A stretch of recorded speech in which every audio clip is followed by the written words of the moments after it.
The Lost Symbol. Novel by Dan Brown. Chapter 11.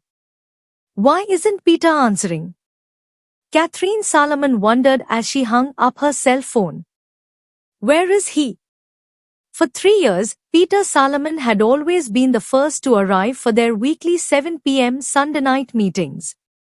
It was their private family ritual, a way to remain connected before the start of a new week, and for Peter to stay up to date on Catherine's work at the lab. He's never late, she thought, and he always answers his phone. To make matters worse, Catherine was still not sure what she was going to say to him when he did finally arrive. How do I even begin to ask him about what I found out today? Her footsteps clicked rhythmically down the cement corridor that ran like a spine through the SMSC. Known as the street, the corridor connected the building's 5 massive storage pods. 40 feet overhead, a circulatory system of orange ductwork throbbed with the heartbeat of the building, the pulsing sounds of thousands of cubic feet of filtered air being circulated. Normally, during her nearly quarter-mile walk to her lab, Catherine felt calmed by the breathing sounds of the building. Tonight, however, the pulsing had her on edge. What she had learned about her brother today would have troubled anyone, and yet because Peter was the only family she had in the world, Catherine felt especially disturbed to think he might be keeping secrets from her. As far as she knew, he had kept a secret from her only once.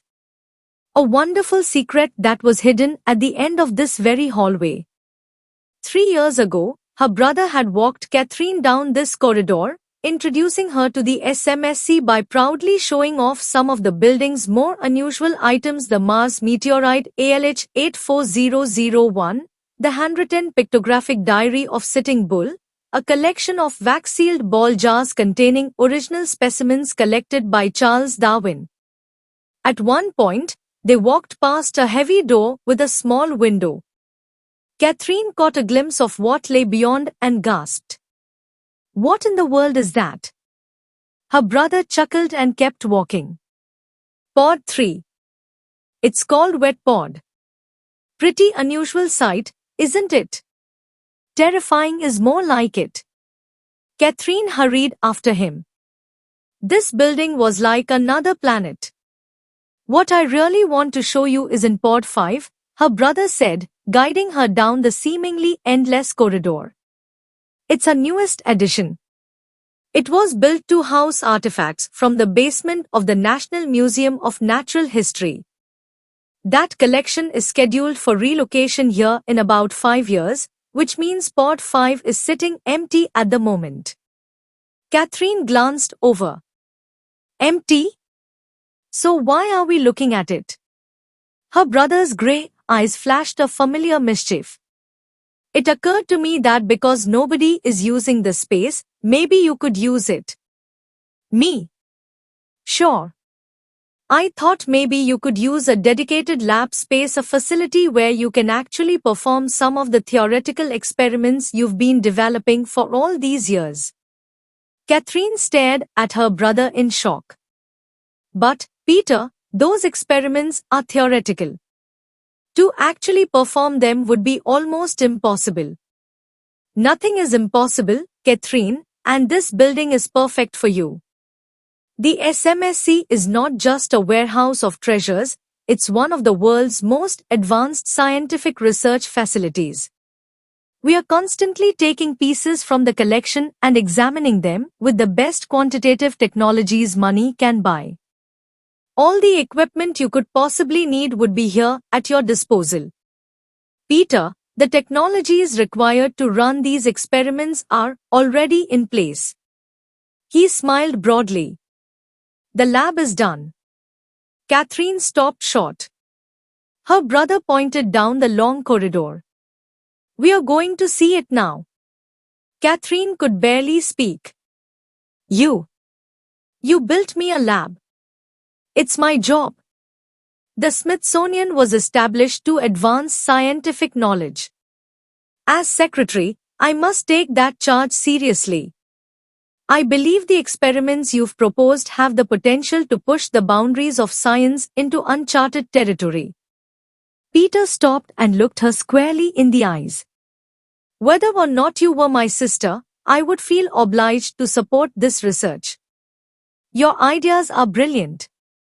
The world deserves to see where they led. Peter, I can't possibly. Okay, relax.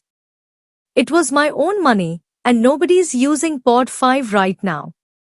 When you're done with your experiments, you'll move out. Besides, Pod 5 has some unique properties that will be perfect for your work. Catherine could not imagine what a massive, empty pod might offer that would serve her research, but she sensed she was about to find out. They had just reached a steel door with boldly stenciled letters. Pod 5. Her brother inserted his keycard into a slot and an electronic keypad lit up. He raised his finger to type his access code, but paused, arching his eyebrows in the same mischievous way he always had as a boy. You sure you're ready? She nodded. My brother, always the showman. Stand back. Peter hit the keys. The steel door hissed loudly open. Beyond the threshold was only inky blackness. A yawning void. A hollow moan seemed to echo out of the depths. Catherine felt a cold blast of air emanating from within. It was like staring into the Grand Canyon at night. Picture an empty airline hangar waiting for a fleet of Airbuses, her brother said, and you get the basic idea. Catherine felt herself take a step backward. The pod itself is far too voluminous to be heated, but your lab is a thermally insulated cinder block room, roughly a cube, located in the farthest corner of the pod for maximum separation. Catherine tried to picture it. A box inside a box. She strained to see into the darkness, but it was absolute. How far back? Pretty far. A football field would fit easily in here. I should warn you, though, the walk is a little unnerving. It's exceptionally dark. Catherine peered tentatively around the corner. No light switch. Pod 5 is not yet wired for electricity. But then how can a lab function? He winked. Hydrogen fuel cell. Catherine's jaw dropped. You're kidding, right? Enough clean power to run a small town. Your lab enjoys full radio frequency separation from the rest of the building. What's more, all pod exteriors are sealed with photoresistant membranes to protect the artifacts inside from solar radiation. Essentially, this pod is a sealed, energy-neutral environment. Catherine was starting to comprehend the appeal of Pod 5. Because much of her work centered on quantifying previously unknown energy fields, her experiments needed to be performed in a location isolated from any extraneous radiation or white noise. This included interference as subtle as brain radiation or thought emissions generated by people nearby. For this reason, a university campus or hospital lab wouldn't work, but a deserted pod at the SMSC could not have been more perfect. Let's go back and have a look. Her brother was grinning as he stepped into the vast darkness. Just follow me. Catherine stalled at the threshold. Over 100 yards in total darkness? She wanted to suggest a flashlight, but her brother had already disappeared into the abyss. Peter, she called. Leap of faith, he called back, his voice already fading away. You'll find your way. Trust me.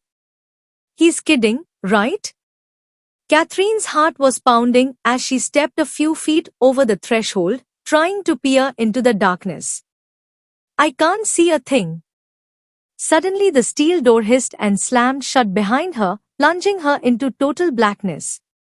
Not a speck of light anywhere. Peter.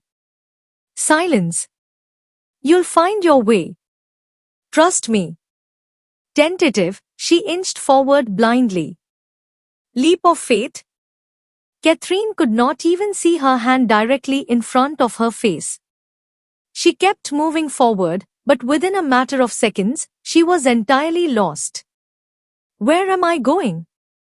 That was 3 years ago.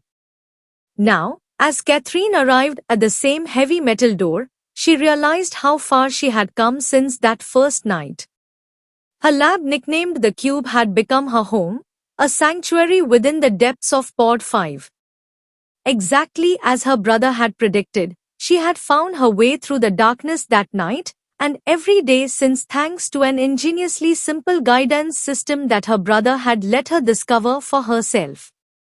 Far more important, her brother's other prediction had come true as well. Catherine's experiments had produced astonishing results, particularly in the last 6 months, breakthroughs that would alter entire paradigms of thinking. Catherine and her brother had agreed to keep her results absolutely secret until the implications were more fully understood. One day soon, however, Catherine knew she would publish some of the most transformative scientific revelations in human history. A secret lab in a secret museum, she thought, inserting her key card into the Pod 5 door. The keypad lit up, and Catherine typed her PIN. The steel door hissed open. The familiar hollow moan was accompanied by the same blast of cold air. As always, Catherine felt her pulse rate start to climb. Strangest commute on earth. Steeling herself for the journey, Catherine Salomon glanced at her watch as she stepped into the void. Tonight, however, a troubled thought followed her inside. Where is Peter? Chapter 12. Capitol Police Chief Trent Anderson had overseen security in the U.S. Capitol complex for over a decade. A burly, square-chested man with a chiseled face and red hair, he kept his hair cropped in a buzz cut, giving him an air of military authority. He wore a visible sidearm as a warning to anyone foolish enough to question the extent of his authority. Anderson spent the majority of his time coordinating his small army of police officers from a high-tech surveillance center in the basement of the Capitol. Here he oversaw a staff of technicians who watched visual monitors, computer readouts, and a telephone switchboard that kept him in contact with the many security personnel he commanded. This evening had been unusually quiet, and Anderson was pleased. He had been hoping to catch a bit of the Redskins game on the flat-panel television in his office. The game had just kicked off when his intercom buzzed. "Chief!" Anderson groaned and kept his eyes on the television as he pressed the button. "Yeah. We've got some kind of disturbance in the rotunda. I've got officers arriving now, but I think you'll want to have a look." "Right." Anderson walked into the Security Nerve Center, a compact, neo-modern facility packed with computer monitors. "What have you got?" The technician was cueing a digital video clip on his monitor. "Rotunda East balcony camera. 20 seconds ago." He played the clip. Anderson watched over the technician's shoulder. The rotunda was almost deserted today, dotted with just a few tourists. Anderson's trained eye went immediately to the one person who was alone and moving faster than all the others. Shaved head. Green army surplus jacket. Injured arm in a sling. Slight limp. Slouched posture. Talking on a cell phone. The bald man's footfalls echoed crisply on the audio feed until, suddenly, arriving at the exact center of the rotunda, he stopped short, ended his phone call, and then knelt down as if to tie his shoe. But instead of tying a shoe, he pulled something out of his sling and set it on the floor. Then he stood up and limped briskly toward the east exit. Anderson eyed the oddly shaped object the man had left behind. What in the world? It was about 8 inches tall and standing vertically. Anderson crouched closer to the screen and squinted. That can't be what it looks like. As the bald man hurried off, disappearing through the east portico, A little boy nearby could be heard saying, "Mommy, that man dropped something." The boy drifted toward the object but suddenly stopped short. After a long, motionless beat, he pointed and let out a deafening scream. Instantly, the police chief spun and ran for the door, barking orders as he went. "Radio all points. Find the bald guy with the sling and detain him. Now." Dashing out of the security center, he bounded up the treads of the well-worn staircase 3 at a time. The security feed had shown the bald man with the sling leave the rotunda via the east portico. The shortest route out of the building would therefore take him through the east-west corridor, which was just ahead. "I can head him off." As he reached the top of the stairs and rounded the corner, Anderson surveyed the quiet hallway before him. An elderly couple strolled at the far end, hand in hand. Nearby, a blonde tourist wearing a blue blazer was reading a guidebook and studying the mosaic ceiling outside the house chamber. "Excuse me, sir," Anderson barked, running toward him. "Have you seen a bald man with a sling on his arm?" The man looked up from his book with a confused expression. "A bald man with a sling," Anderson repeated more firmly. "Have you seen him?" The tourist hesitated and glanced nervously toward the far eastern end of the hallway. Yes," he said. "I think he just ran past me. To that staircase over there." He pointed down the hall. Anderson pulled out his radio and yelled into it. "All points. The suspect is headed for the southeast exit. Converge." He stowed the radio and yanked his sidearm from its holster, running toward the exit. 30 seconds later, at a quiet exit on the east side of the Capitol, the powerfully built blond man in the blue blazer stepped into the damp night air. He smiled, savoring the coolness of the evening. Transformation. It had been so easy. Only a minute ago he had limped quickly out of the rotunda in an army surplus coat.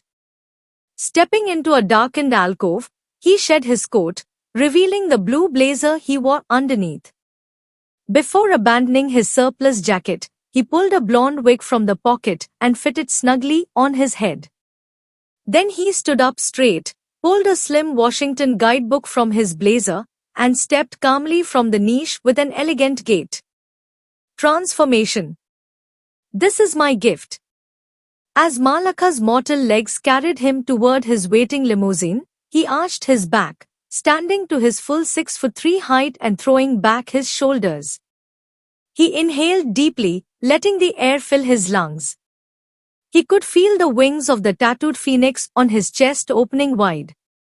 "If they only knew my power," he thought, gazing out at the city. "Tonight my transformation will be complete." Malak had played his cards artfully within the Capitol building, showing obeisance to all the ancient etiquettes. The ancient invitation has been delivered. If Langdon had not yet grasped his role here tonight, soon he would. Chapter 13. For Robert Langdon, the Capitol Rotunda, like St. Peter's Basilica, always had a way of taking him by surprise. Intellectually, he knew the room was so large that the Statue of Liberty could stand comfortably inside it, but somehow the Rotunda always felt larger and more hallowed than he anticipated, as if there were spirits in the air. Tonight, however, there was only chaos. Capitol police officers were sealing the rotunda while attempting to herd distraught tourists away from the hand. The little boy was still crying. A bright light flashed a tourist taking a photo of the hand, and several guards immediately detained the man, taking his camera and escorting him off. In the confusion, Langdon felt himself moving forward in a trance, slipping through the crowd, inching closer to the hand. Peter Salomon's severed right hand was standing upright, the flat plane of the detached wrist skewered down onto the spike of a small wooden stand. 3 of the fingers were closed in a fist, while the thumb and index finger were fully extended, pointing up toward the soaring dome. Everyone back, an officer called. Langdon was close enough now that he could see dried blood, which had run down from the wrist and coagulated on the wooden base. Post-mortem wounds don't bleed. Which means Peter is alive. Langdon didn't know whether to be relieved or nauseated. Peter's hand was removed while he was alive? Bile rose in his throat. He thought of all the times his dear friend had extended this same hand to shake Langdon's or offer a warm embrace. For several seconds, Langdon felt his mind go blank, like an untuned television set broadcasting only static. The first clear image that broke through was utterly unexpected. A crown. And a star. Langdon crouched down, eyeing the tips of Peter's thumb and index finger. Tattoos? Incredibly, the monster who had done this appeared to have tattooed tiny symbols on Peter's fingertips. On the thumb a crown. On the index finger a star. This can't be. The two symbols registered instantly in Langdon's mind, amplifying this already horrific scene into something almost otherworldly. These symbols had appeared together many times in history, and always in the same place on the fingertips of a hand. It was one of the ancient world's most coveted and secretive icons. The Hand of the Mysteries. The icon was rarely seen anymore, but throughout history it had symbolized a powerful call to action. Langdon strained to comprehend the grotesque artifact now before him. Someone crafted the Hand of the Mysteries out of Peter's hand? It was unthinkable. Traditionally, the icon was sculpted in stone or wood or rendered as a drawing. Langdon had never heard of the Hand of the Mysteries being fashioned from actual flesh. The concept was abhorrent. "Sir," a guard said behind Langdon. "Please step back." Langdon barely heard him. There are other tattoos. Although he could not see the fingertips of the three clenched fingers, Langdon knew these fingertips would bear their own unique markings.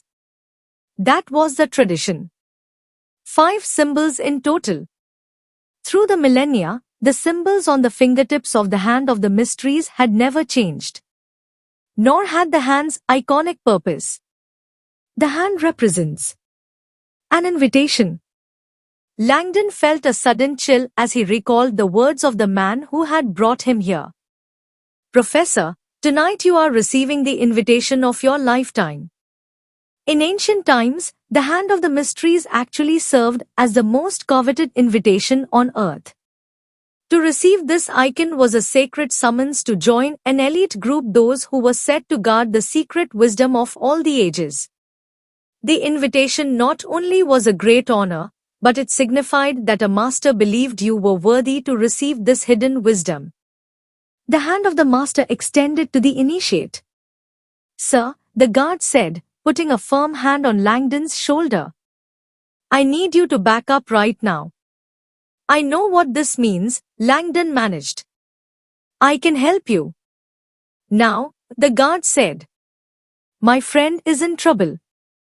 "We have to." Langdon felt powerful arms pulling him up and leading him away from the hand. He simply let it happen, feeling too off balance to protest. A formal invitation had just been delivered. Someone was summoning Langdon to unlock a mystical portal that would unveil a world of ancient mysteries and hidden knowledge. But it was all madness. Delusions of a lunatic. Chapter 14. Malaka's stretched limousine eased away from the U.S. Capitol, moving eastward down Independence Avenue. A young couple on the sidewalk strained to see through the tinted rear windows, hoping to glimpse a VIP. "I'm in front," Malak thought, smiling to himself. Malak loved the feeling of power he got from driving this massive car all alone. None of his other 5 cars offered him what he needed tonight: the guarantee of privacy. Total privacy. Limousines in this city enjoyed a kind of unspoken immunity. Embassies on wheels. Police officers who worked near Capitol Hill were never certain what power broker they might mistakenly pull over in a limousine, and so most simply chose not to take the chance. As Malak crossed the Anacostia River into Maryland, he could feel himself moving closer to Catherine, pulled onward by destiny's gravity. "I am being called to a second task tonight. One I had not imagined." Last night, when Peter Solomon told the last of his secrets, Malak had learned of the existence of a secret lab in which Catherine Solomon had performed miracles, staggering breakthroughs that Malak realized would change the world if they were ever made known. Her work will unveil the true nature of all things. For centuries, the brightest minds on earth had ignored the ancient sciences, mocking them as ignorant superstitions, arming themselves instead with smug skepticism and dazzling new technologies, tools that led them only further from the truth. Every generation's breakthroughs are proven false by the next generation's technology. And so it had gone through the ages. The more man learned, the more he realized he did not know. For millennia, mankind had wandered in the darkness. But now, as had been prophesied, there was a change coming. After hurtling blindly through history, mankind had reached a crossroads. This moment had been predicted long ago, prophesied by the ancient texts, by the primeval calendars, and even by the stars themselves. The date was specific, its arrival imminent. It would be preceded by a brilliant explosion of knowledge. A flash of clarity to illuminate the darkness and give mankind a final chance to veer away from the abyss and take the path of wisdom. "I have come to obscure the light," Malak thought. "This is my role." Fate had linked him to Peter and Catherine Solomon. The breakthroughs Catherine Solomon had made within the SMSC would risk opening floodgates of new thinking, starting a new renaissance. Catherine's revelations, if made public, would become a catalyst that would inspire mankind to rediscover the knowledge he had lost, empowering him beyond all imagination. Catherine's destiny is to light this torch. Mine is to extinguish it. Chapter 15. In total darkness, Catherine Solomon groped for the outer door of her lab. Finding it, she heaved open the lead-lined door and hurried into the small entry room. The journey across the void had taken only 90 seconds, and yet her heart was pounding wildly. "After 3 years, you'd think I'd be used to that." Catherine always felt relieved to escape the blackness of Pod 5 and step into this clean, well-lit space. The cube was a massive windowless box. Every inch of the interior walls and ceiling was covered with a stiff mesh of titanium-coated lead fiber, giving the impression of a giant cage built inside a cement enclosure. Dividers of frosted plexiglass separated the space into different compartments: a laboratory, a control room, a mechanical room, a bathroom, and a small research library. Catherine strode briskly into the main lab. The bright and sterile workspace glistened with advanced quantitative equipment, paired electroencephalographs, a femtosecond comb, a magneto-optical trap, and quantum indeterminate electronic noise regs, more simply known as random event generators. Despite noetic science's use of cutting-edge technologies, the discoveries themselves were far more mystical than the cold, high-tech machines that were producing them. The stuff of magic and myth was fast becoming reality as the shocking new data poured in, all of it supporting the basic ideology of noetic science: the untapped potential of the human mind. The overall thesis was simple: we have barely scratched the surface of our mental and spiritual capabilities. Experiments at facilities like the Institute of Noetic Sciences, IONS, in California and the Princeton Engineering Anomalies Research Lab, PEAR, had categorically proven that human thought, if properly focused, had the ability to affect and change physical mass. Their experiments were no spoon-bending parlor tricks, but rather highly controlled inquiries that all produced the same extraordinary result: our thoughts actually interacted with the physical world, whether or not we knew it, affecting change all the way down to the subatomic realm. Mind over matter. In 2001, in the hours following the horrifying events of 11 September, the field of noetic science made a quantum leap forward.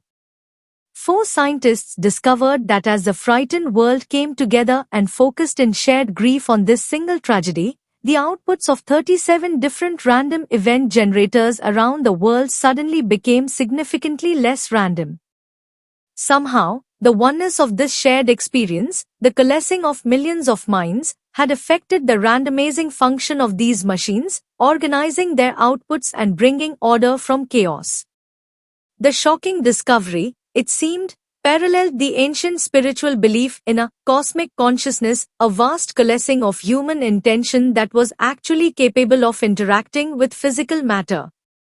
Recently, studies in mass meditation and prayer had produced similar results in random event generators, fueling the claim that human consciousness, as noetic author Lene McTaggart described it, was a substance outside the confines of the body.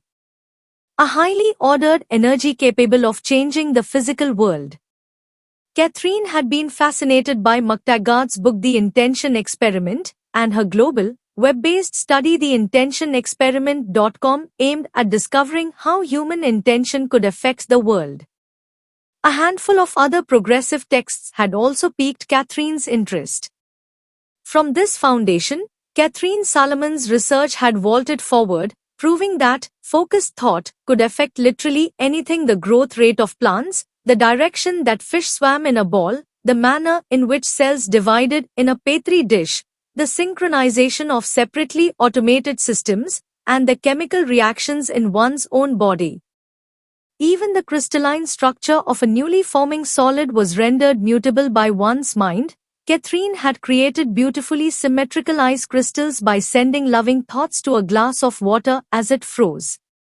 Incredibly, the converse was also true. When she sent negative, polluting thoughts to the water, the ice crystals froze in chaotic, fractured forms. Human thought can literally transform the physical world. As Catherine's experiments grew bolder, her results became more astounding. Her work in this lab had proven beyond the shadow of a doubt that mind over matter was not just some new age self-help mantra. The mind had the ability to alter the state of matter itself, and, more important, the mind had the power to encourage the physical world to move in a specific direction. We are the masters of our own universe. At the subatomic level, Catherine had shown that particles themselves came in and out of existence based solely on her intention to observe them. In a sense, her desire to see a particle manifested that particle. Heisenberg had hinted at this reality decades ago, and now it had become a fundamental principle of noetic science. In the words of Lene McTaggart, living consciousness somehow is the influence that turns the possibility of something into something real. The most essential ingredient in creating our universe is the consciousness that observes it. The most astonishing aspect of Catherine's work, however, had been the realization that the mind's ability to affect the physical world could be augmented through practice. Intention was a learned skill. Like meditation, harnessing the true power of thought required practice. More important, some people were born more skilled at it than others. And throughout history, there had been those few who had become true masters. This is the missing link between modern science and ancient mysticism.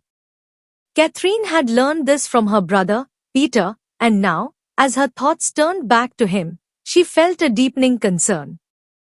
She walked to the lab's research library and peered in. Empty. The library was a small reading room to Morris chairs, a wooden table, to floor lamps, and a wall of mahogany bookshelves that held some 500 books. Catherine and Peter had pooled their favorite texts here, writings on everything from particle physics to ancient mysticism. Their collection had grown into an eclectic fusion of new and old, of cutting edge and historical. Most of Catherine's books bore titles like Quantum Consciousness, The New Physics, and Principles of Neural Science.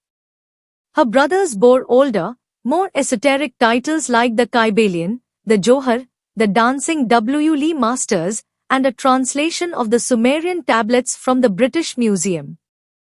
The key to our scientific future, her brother often said, is hidden in our past. A lifelong scholar of history, science, and mysticism, Peter had been the first to encourage Catherine to boost her university science education with an understanding of early Hermetic philosophy. She had been only 19 years old when Peter sparked her interest in the link between modern science and ancient mysticism. "So tell me, Kate," her brother had asked while she was home on vacation during her sophomore year at Yale. "What are Elise reading these days in theoretical physics?" Catherine had stood in her family's book-filled library and recited her demanding reading list. "Impressive," her brother replied. "Einstein, Bohr, and Hawking are modern geniuses. But are you reading anything older?" Catherine scratched her head. "You mean like Newton?" He smiled. "Keep going." At 27, Peter had already made a name for himself in the academic world, and he and Catherine had grown to savor this kind of playful intellectual sparring. Older than Newton? Catherine's head now filled with distant names like Ptolemy, Pythagoras, and Hermes Trismegistus. Nobody reads that stuff anymore. Her brother ran a finger down the long shelf of cracked leather bindings and old dusty tomes. The scientific wisdom of the ancients was staggering. Modern physics is only now beginning to comprehend it all. "Peter," she said, "you already told me that the Egyptians understood levers and pulleys long before Newton, and that the early alchemists did work on a par with modern chemistry, but so what?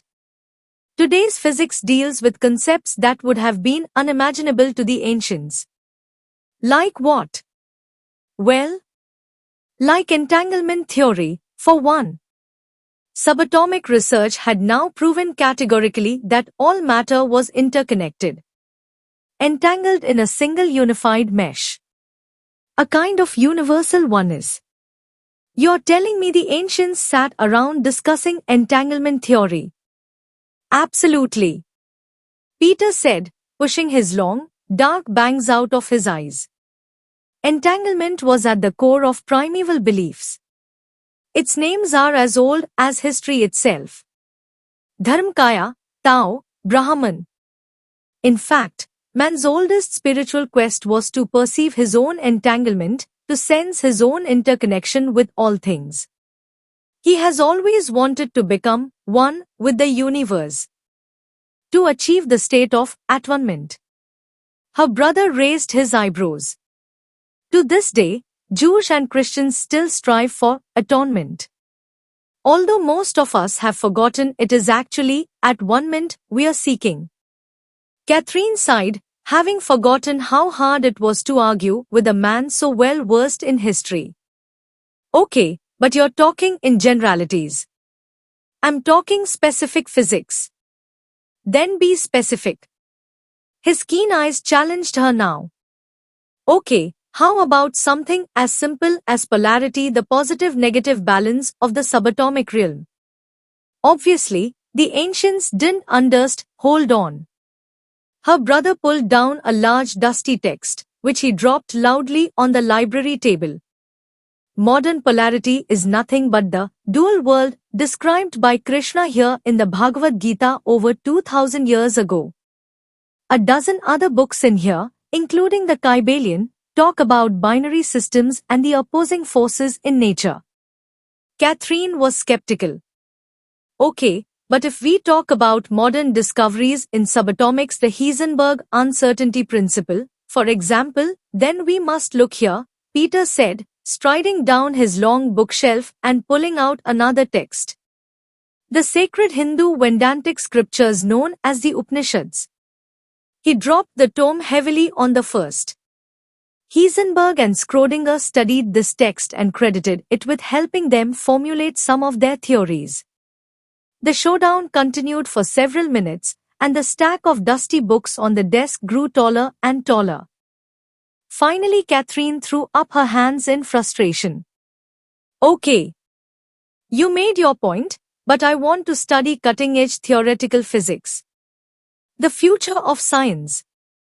I really doubt Krishna or Vyasa had much to say about superstring theory and multidimensional cosmological models. You're right. They didn't. Her brother paused, a smile crossing his lips. If you're talking superstring theory. He wandered over to the bookshelf yet again. Then you're talking this book here. He heaved out a colossal leather-bound book and dropped it with a crash onto the desk. 13th century translation of the original medieval Aramaic. Superstring theory in the 13th century? Catherine wasn't buying it. Come on. Superstring theory was a brand new cosmological model. Based on the most recent scientific observations, it suggested the multidimensional universe was made up not of 3, but rather of 10 dimensions, which all interacted like vibrating strings, similar to resonating violin strings. Catherine waited as her brother heaved open the book, ran through the ornately printed table of contents, and then flipped to a spot near the beginning of the book. Read this. He pointed to a faded page of text and diagrams. Dutifully, Catherine studied the page. The translation was old-fashioned and very hard to read, but to her utter amazement, the text and drawings clearly outlined the exact same universe heralded by modern superstring theory, a 10-dimensional universe of resonating strings. As she continued reading, she suddenly gasped and recoiled. My God, it even describes how 6 of the dimensions are entangled and act as one. She took a frightened step backward. What is this book? Her brother grinned. Something I'm hoping you'll read one day. He flipped back to the title page, where an ornately printed plate bore 3 words. The Complete Johar. Although Catherine had never read the Johar, she knew it was the fundamental text of early Jewish mysticism, once believed so potent that it was reserved only for the most erudite rabbis. Catherine eyed the book. You're saying the early mystics knew their universe had 10 dimensions? Absolutely. He motioned to the page's illustration of 10 intertwined circles called Sephiroth. Obviously, the nomenclature is esoteric, but the physics is very advanced. Catherine didn't know how to respond. But then why don't more people study this? Her brother smiled. They will. I don't understand. Catherine, we have been born into wonderful times. A change is coming.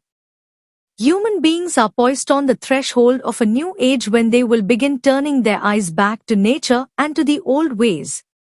Back to the ideas in books like the Johar and other ancient texts from around the world. Powerful truth has its own gravity and eventually pulls people back to it. There will come a day when modern science begins in earnest to study the wisdom of the ancients.